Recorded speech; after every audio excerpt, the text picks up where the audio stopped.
Please welcome President of Michigan Professional Firefighters Union, Matthew Saar.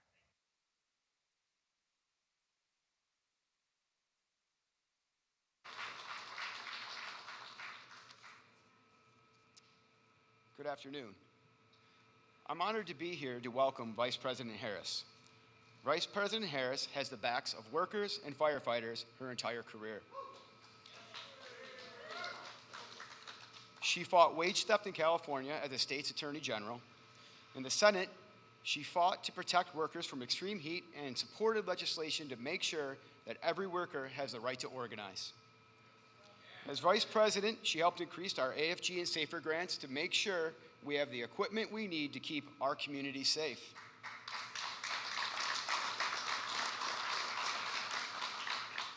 Just last year, Redford Township received $1.5 million for operations and safety. Vice President Harris has always stood with us, and she always will. Across the country, she makes it a point to visit firehouses and meet with our nation's firefighters. And like all of you, I'm proud to cast my vote for her in November.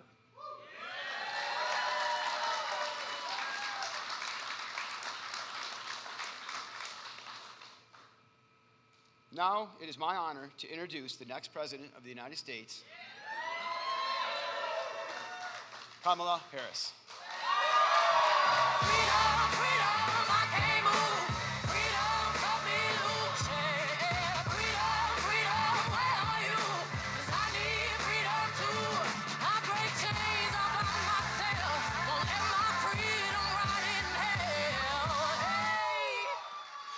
Keep on good afternoon, everybody. Good afternoon. Good afternoon. It is my great honor to be with everybody this afternoon. Matt, I want to thank you for your leadership and for all that you do for so many. You know, everyone here, you all have chosen to live a life of service in the most extraordinary way. And I'm so thankful to all of you, to Matt, for your leadership and everybody here. And it is so good to be in the House of Labor. Thank you all. Thank you all. Thank you all.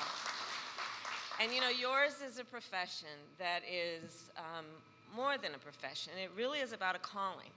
You know, I was just telling Matt, my brother-in-law just retired as a firefighter in California. So for me, this is personal and it is professional. I know what you guys do. And I know your character. I know your families. I know what it means for the whole community, for you all to take on the lives that you have decided to live. And I'm so thankful to you. You guys work long shifts with unpredictable hours in some of the most dangerous conditions. You do so on behalf of people you've never met. Sometimes those people will never know your name, but because of what you do, with such sincerity and the highest level of skill and professionalism, their lives are forever better, and they always know and have the comfort of going to sleep at night knowing that should any tragedy come their way, that you guys are out there and would be there. It's an extraordinary thing you do, and it's a great gift that you have that you give. And so I am so thankful to you. Thank you. And of course, I am thankful for the union that supports you and your right to all that you deserve in terms of the wages and the benefits that you so rightly have earned. And I also want to thank the other brothers and sisters from labor who are here from UAW, IBEW, LIUNA, wear your orange t-shirts. I know you're here somewhere. I thank you all of you. So look, just yesterday we saw another example of the power of collective bargaining, right? When the longshoremen and the U.S. Maritime Alliance came together, ended a strike, and reached an agreement on a record wage, right? They did good. They did good. And I say everywhere I go, look, collective bargaining benefits everybody. And you know, the term, and I'm looking at our young leaders who are here. I'm so glad you guys are here. So collective bargaining, it's just a basic logical point. So here's what it means. It means that in any negotiation, you want the outcome to be fair, right? We all want fairness, right? Everybody wants fairness, or should. So here's the thing about collective bargaining. If you want the outcome to be fair, you got to realize if you're requiring the one worker to negotiate against the big entity, do we really think that the outcome is going to be fair? Probably not. But if you let the workers together as the collective, then negotiate against the big entity, it's more likely that the outcome will be fair. That's the basic point of collective bargaining. That's the basic point of why we want our unions to be able to do their work on behalf of workers every day. Because we know when union wages go up, everyone's wages go up.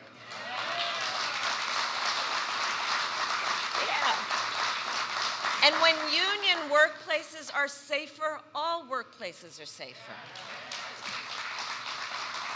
And the bottom line is when unions are strong, America is strong.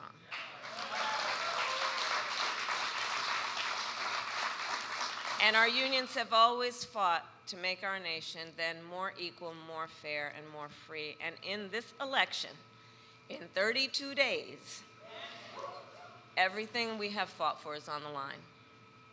This election is about two very different visions for our nation. One that is focused on the past, and ours that is focused on the future. We fight for a future where we protect the fundamental freedom to organize. We fight for a future where workers, all workers, are treated with dignity and respect. A future where we tap into the ambition and the aspirations of the American people and build what I call an opportunity economy, so that every American has an opportunity to buy a home, start a business, build wealth, intergenerational wealth for their family. Over the last 3.5 years, our nation has seen historic small business creation as an example of that focus. In Michigan alone, we have seen more than 500,000 new small business applications. And when I am president, I plan to build on that progress and that success, including by raising the startup deduction, tax deduction for small businesses from $5,000 to $50,000 to help more entrepreneurs start a small business. I'll tell you guys, my sister and I were raised by our mother who worked very hard, and we lived on an apartment above a daycare center. And it was run by and owned by the woman that we called our second mother, who lived 2 houses down. She was a small business owner, and her name was Miss Shelton. And I grew up as a child knowing about who our small businesses are, right? They're leaders in the community, they're civic leaders, they hire locally, they train. And so that's one of the reasons I'm focused on small businesses as part of how we lift up the middle class in America's economy. We need to also build more housing in America. Housing is too expensive. My mother saved up for years until I was a teenager when she was able to buy our first home. And right now we have a serious housing shortage in America, and that's part of what is driving up costs. And so we're going to cut red tape. We're going to work with the private sector, and we'll build 3 million new homes by the end of my first term.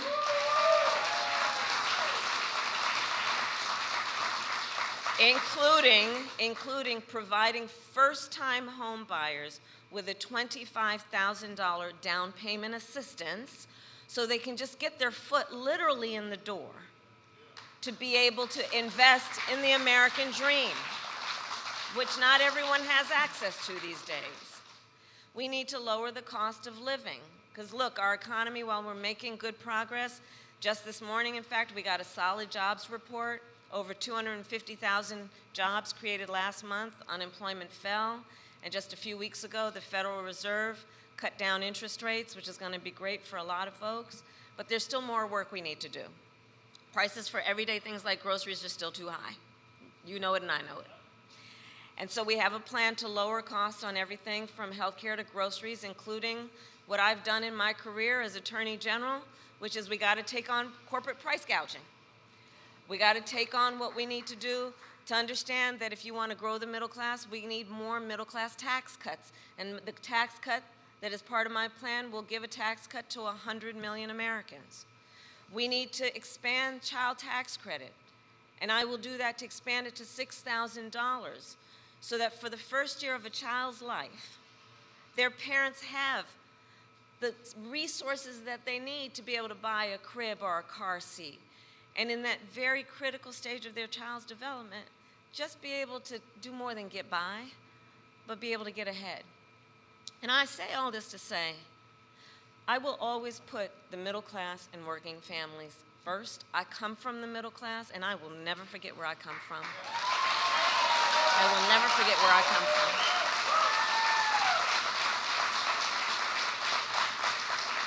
And we know we cannot have a strong middle class without American manufacturing. Over the last 3.5 years, we brought manufacturing back to America. We created 730,000 manufacturing jobs and announced the opening of more than 20 new auto plants in the United States. And we did it by investing in American industry and American workers. And I want to make sure that America, not China, wins the competition for the 21st century.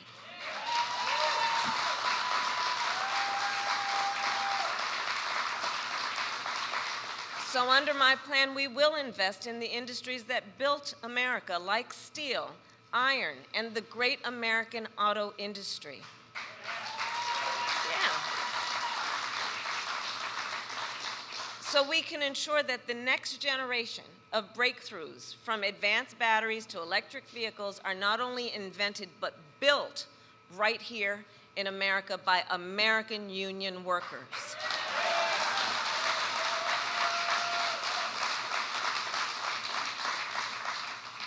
So the election is in 32 days, and Americans have a big choice to make. And I think it's very important then to point out Donald Trump has a very different approach than mine. And let's be real about who Donald Trump is. Let's be real. This is a time for real talk. He was handed $400 million on a silver platter and filed for bankruptcy 6 times. This is a man who has only ever fought for himself.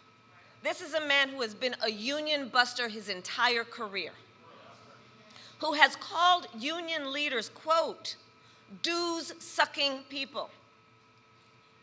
And as president, he did not lift a finger to save the pensions of millions of American workers. We did. We did.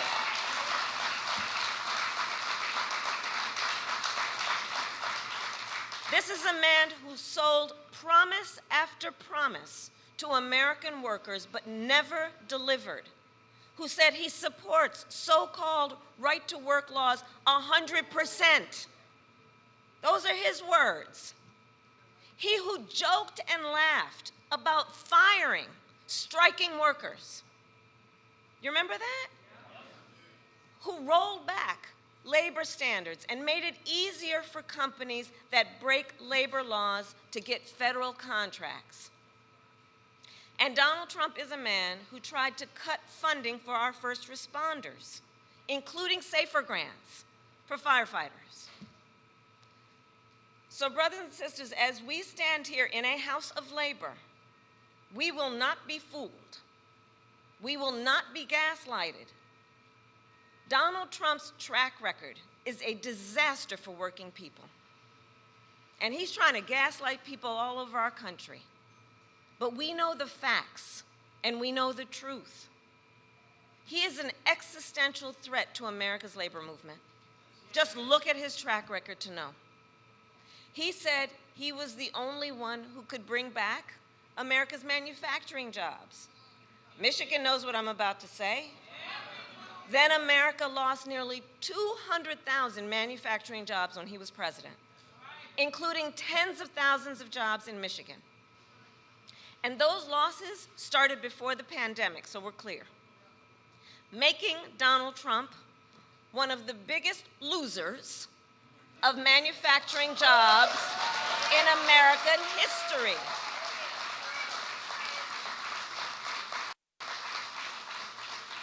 And recall his record, his track record for the auto industry. He promised workers in Warren that the auto industry would, quote, not lose one plant during his presidency. Then, American automakers announced the closure of 6 auto plants when he was president, including General Motors in Warren and Stellantis in Detroit. Thousands of Michigan auto workers lost their jobs. And now he is making the same empty promises to the people of Michigan that he did before, hoping you will forget how he let you down. But we know if he wins again, it will be more of the same. Everything he intends to do is spelled out in Project 2025. If reelected, he intends to launch a full-on attack on unions and the freedom to organize. He will ban public sector unions, roll back workplace safety protections, and appoint a union buster to run the Department of Labor. And on top of that, Donald Trump will give billionaires and the biggest corporations massive tax cuts like he did last time. He will cut Social Security and Medicare and impose what I call a Trump sales tax, a 20% tax on everyday goods and necessities, which will cost, the economists have said, which will cost the average American over $4,000 a year more. And if that weren't enough, he intends to end the Affordable Care Act. And even after he tried to repeal it time and time again when he was president, he still has no plan to replace it. Did you guys see the debate? Concepts of a plan. He has concepts of a plan. Come on. And you know, I've said many times he is an unserious human. But the consequence of him is quite serious. Because think about that, concepts of a plan. So he's going to threaten the health care and health coverage of 45 million people in America based on a concept? Think about that. To take us back to when insurance companies could deny people with pre-existing conditions, you remember what that was like? So look, I'm here to say, and I think we all know, it's time to turn the page. It's time to turn the page. I'm not going back. America is ready to chart a new way forward because we are not going back. No, we're not. And so it all comes down to this. We are here together because we know what is at stake. And we are here together, and I'm looking at the young leaders, because we love our country. We love our country. Yes, we do. We love our country. And I do believe it is the highest form of patriotism to then fight for the ideals of our country and to fight to realize the promise of America. We have 32 days to get this done. And we know this is going to be a very tight race until the very end. And we are the underdog. So we have some hard work ahead of us. But I know who's here. We like hard work. Hard work is good work. Hard work is good work. And we know what we stand for, so we know what to fight for. We stand for opportunity. We stand for dignity. And we stand for the future. And so we know when we fight, we win. God bless you. God bless the United States of America.